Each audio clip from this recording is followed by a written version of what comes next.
Have you ever done something that hurts you, even though you knew better? Maybe you overspent, even when you had savings. Maybe you picked the wrong partner. Again, it's not a mistake. It's a pattern your brain is wired to repeat. And understand why is the first step to breaking it. But before we dive deeper, please consider smashing that subscribe button with the bell on so you don't miss insights on relationships, on money, and in life.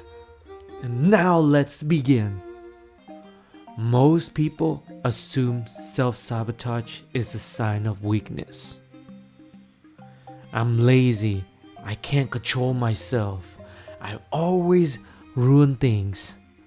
But smart, disciplined people do it too.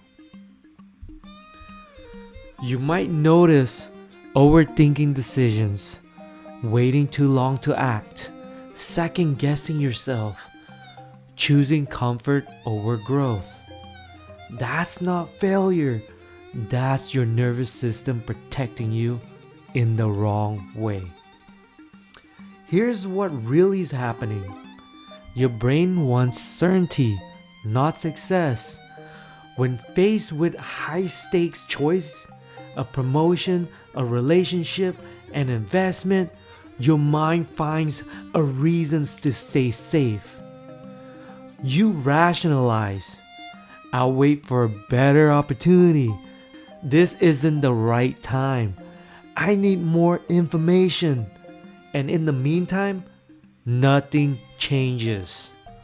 Smart thinking creates just enough logic to justify avoidance. That's why intelligence doesn't protect you from self-sabotage. Let's take Abraham Lincoln's story as an example. Before he became president, Lincoln faced repeated professional failures. He lost elections. He struggled in business. People told him he was too weak or indecisive.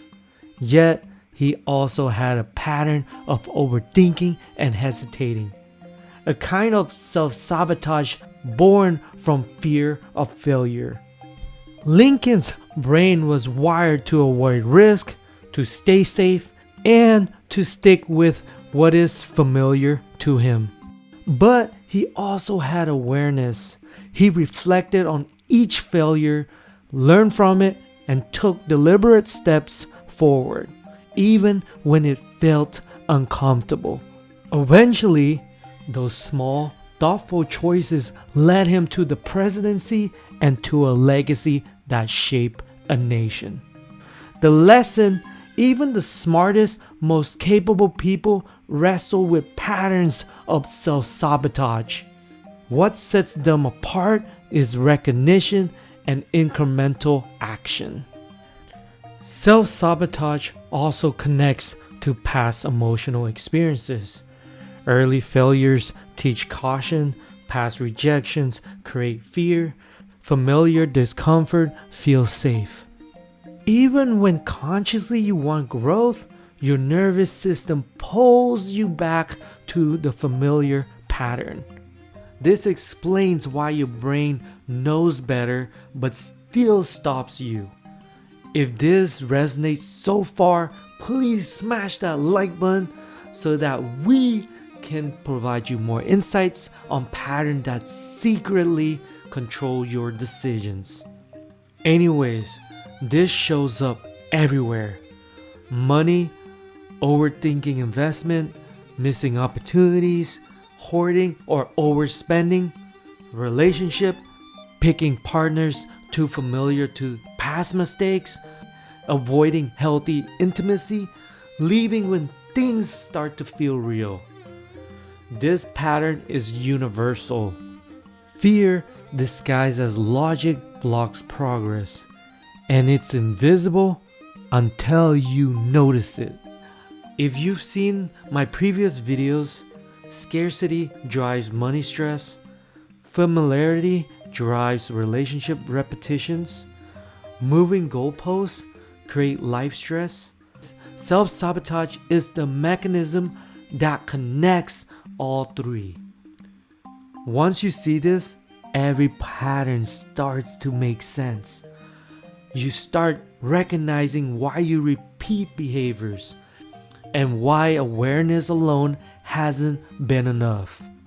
Awareness is the first step. Next, curiosity replaces judgment. Why am I hesitating? What is my nervous system protecting me from? Is this fear or is this real danger? You don't need to fix it immediately. You need to see it clearly.